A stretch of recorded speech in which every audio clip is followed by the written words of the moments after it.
August 12th, 30th, BC, inside a golden palace in Alexandria, Egypt. A Roman general lies dying on the marble floor.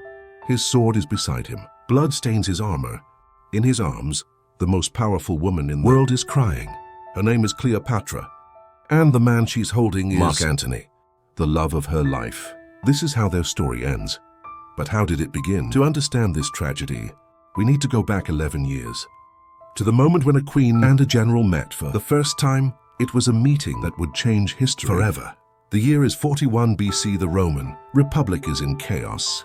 Julius Caesar, the most powerful man in Rome, has been assassinated. His former allies are fighting for control of the empire. One of these men is Mark Antony. He's a decorated general, a war hero, and one of Caesar's closest friends. He's also known for his love of wine, women, and excess. Antony needs money. And there's only one place rich enough to finance his ambitions: Egypt. Egypt is ruled by Cleopatra VII. She's 28 years old and already a legend, beautiful, intelligent, and fluent in 9 languages.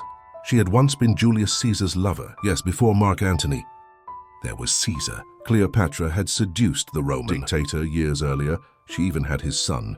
But Caesar was dead now, murdered by his own senators. Cleopatra was alone. Egypt was vulnerable, and Rome was watching. When Mark Antony summoned her to meet him in Tarsus, Turkey, Cleopatra knew this was her chance. Not just to save Egypt, but to secure her power forever. She decided to make an entrance he would never forget. Cleopatra arrived on a golden barge. The sails were purple silk. Silver oars dipped into the water in perfect rhythm. Incense and perfume filled the air. She reclined on a couch under a golden canopy, dressed as the goddess Venus beautiful. Attendants fanned her with peacock feathers. Musicians played intoxicating melodies. Mark Antony was expecting a diplomatic meeting. What he got was a seduction. The moment he saw her, he was captivated. Cleopatra wasn't just beautiful. She was magnetic, charming, witty. She made him laugh. She challenged him intellectually. She made him feel alive. That night, they dined together. She served him a feast unlike anything he'd ever experienced, and by the end of the evening, Mark Antony was completely under her spell. What started as political strategy became something neither of them expected: real love. Antony abandoned his military campaign. He followed Cleopatra back to Egypt. There, in the golden palaces of Alexandria, they began a passionate romance that scandalized Rome. They called themselves the new Dionysus and the new Isis. They threw lavish parties that lasted for days. They gambled, drank the finest wines, and lived like gods. But this wasn't just pleasure, it was partnership. Cleopatra was brilliant, politically savvy. Antony was a military genius. Together they dreamed of creating an empire that would unite East and West. In 40 BC, Cleopatra gave birth to twins, a boy and a girl. Antony named them Alexander Helios and Cleopatra Selene, sun and moon. For a brief moment they were happy. They had everything: power, wealth, love, family. But Rome was watching, and Rome was not pleased. In Rome, a young man named Octavian was rising to power. He was Julius Caesar's adopted son and heir, and he saw Mark Antony as a threat. Octavian launched a propaganda campaign against Antony. He told the Roman Senate that Antony had abandoned Rome for an Egyptian witch, that he was drunk on wine and love, that he had betrayed everything Rome stood for. It worked. Rome turned against Mark Antony. The Senate demanded Antony return to Rome and divorce Cleopatra.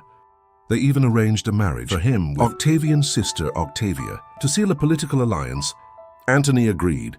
He left Egypt. He married Octavia. Cleopatra was devastated. Had it all been a lie? Was she just a political tool to him?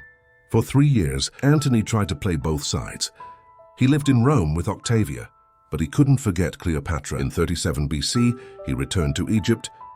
The moment he saw Cleopatra again, he knew she was the only woman he would ever truly love. This time, he didn't leave. He married her in an Egyptian ceremony. He recognized their twins as his legitimate children. And in 36 BC, they had another son, Ptolemy Philadelphus. Antony gave Cleopatra vast territories as wedding gifts, parts of Syria, Lebanon, Jordan. He was giving away Roman land to an Egyptian queen. This was the final insult to Rome. Octavian convinced the Senate to declare war, not on Mark Antony, a Roman citizen, but on Cleopatra, a foreign queen. It was a clever move. It made Antony look like a traitor for defending her. September 2nd, 31 BC, the Battle of Actium. The Roman fleet, commanded by Octavian's general, Agrippa, faced Antony and Cleopatra's combined forces. It should have been an easy victory for Antony. He had more ships, more men, more experience. But something went wrong. In the middle of the battle, Cleopatra's ship suddenly turned and fled. Antony, seeing her leave, abandoned his fleet and followed her. Why did she run? Historians still debate this. Some say she panicked. Others believe it was a strategic retreat gone wrong. Either way, the result was catastrophic. Without their commanders, Antony's fleet surrendered. The battle was lost. Antony and Cleopatra fled back to Egypt, but they both knew it was over. Octavian's army was coming. For months they waited in Alexandria. They threw one final series of parties. They called it the Order of the Year, inseparable in death. They knew they would die together. In July of 30 BC, Octavian's forces reached Alexandria. Antony led one last desperate cavalry charge. He was defeated. A false rumor reached him. Cleopatra was dead. Devastated, heartbroken, Antony fell on his sword. It was the Roman way, an honorable death for a defeated general. But the rumor was wrong. Cleopatra was alive. When she heard what Antony had done, she rushed to him. Antony was carried, dying, to Cleopatra's chamber. She held him as he took his last breaths. He told her he loved her, that she was his only regret, that he wished they had more time, and then he died in her arms. Cleopatra was captured by Octavian's soldiers. They intended to parade her through Rome as a prisoner, a trophy of war. But Cleopatra refused to be humiliated. She was a queen. She would die as one. On August 12, 30 BC, Cleopatra dressed in her royal robes. She lay down on a golden couch, and she took her own life. The exact method is disputed. Ancient historians say she used an asp, a poisonous snake. Modern scholars think it was poison. Either way, she died on her own terms. She died for love. Cleopatra and Mark Antony were buried together, as they wished. Octavian became Rome's first emperor, Augustus. Egypt became a Roman province. Their love story became legend, a tale of passion, power, and ultimate sacrifice. They had everything: kingdoms, armies, wealth beyond measure. But what they wanted most was each other. And in the end, they chose love over empire.